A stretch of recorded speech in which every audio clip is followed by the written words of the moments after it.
kuba ariko baratwumviriza no bahamagarira no kuri guhaguruka. Icambere no tangura kubatera kwa kamo. Nuko boza muri societe kibonobono oil bakaba banywanyi. Bakishikira ku rubuga kugira ngo bamenye inkuru y'imvaho. Kuko amavuta arahari kandi jewe ico giciro c'ibihumbi 15 numva ari gito cyane ku bintu amavuta y'ikibonobono ashoboye kuvura. Nka jewe agacupa kamwe sinashoboye kugaheza kuri ivyo byose ndondaguye ntikaheze ku bihumbi 15. 15 muri byo bintu byose byakozwe n'agacupa kamwe. Yakozwe n'agacupa kamwe.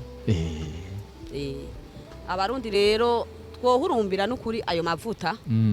Kuko afise akamaro kanini. Ivyo ni bikeyi mu byo navuze. Hari nibindi nagiye ndisomera ku rubuga kuri Google. Sanga ni byinshi cyane. Byiza n'ukuri bo yahurumbira bakayakoresha kuko naje urumva ko nabaye nk'inshigwa rimenetse. Ariho namenye ivyo byose najewe nakekeranya mu bandi mugabo ubu sinkekeranya ko amavuta y'ikibonobono nibirenga ivyo abikora. Usanzwe uri mu banyamuryango wa koperative y'ikibonobono. Kuja muri koperative y'ikibonobono bisaba iki?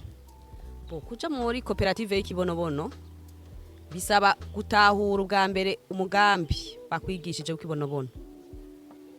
Ukaca uri umutahe w'ibihumbi 12 vyonyene kuri ivyo 12 urishe kabubaye umunyamutahe muri koperative kibonobono, kabaye umurimyi muri koperative kibonobono oil, kabubaye n'umudandaza muri koperative kibonobono oil.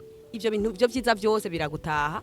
Naho uri umuntu mutoyi ivyo bihumbi 12 nibaza ko ari amahera make cyane, ariko urashobora kongereza ugashiramwe n'ayarenga kugira ngo uduze umutahe.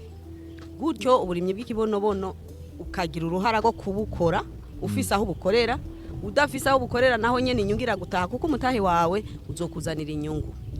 Vuze ko 12 guho uburenganzira bwo kuba umurimyi, uburenganzira bwo kuba umunyamitahe, uburenganzira bwo kudandaza, cumenga kubera 12 ari amahera make ya umenga n'ibyo abantu batoya gusa.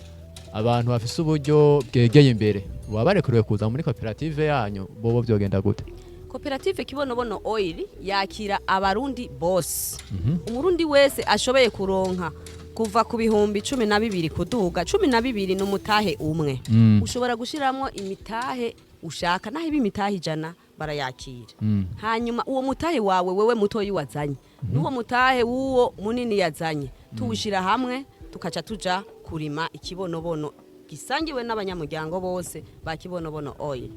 Hanyuma inyungu y'ivyo bikorwa byose ikazotaha kuri buri munywanyi wese wa kibonobono oil. Murakoze cyane kumbure twana ku musozo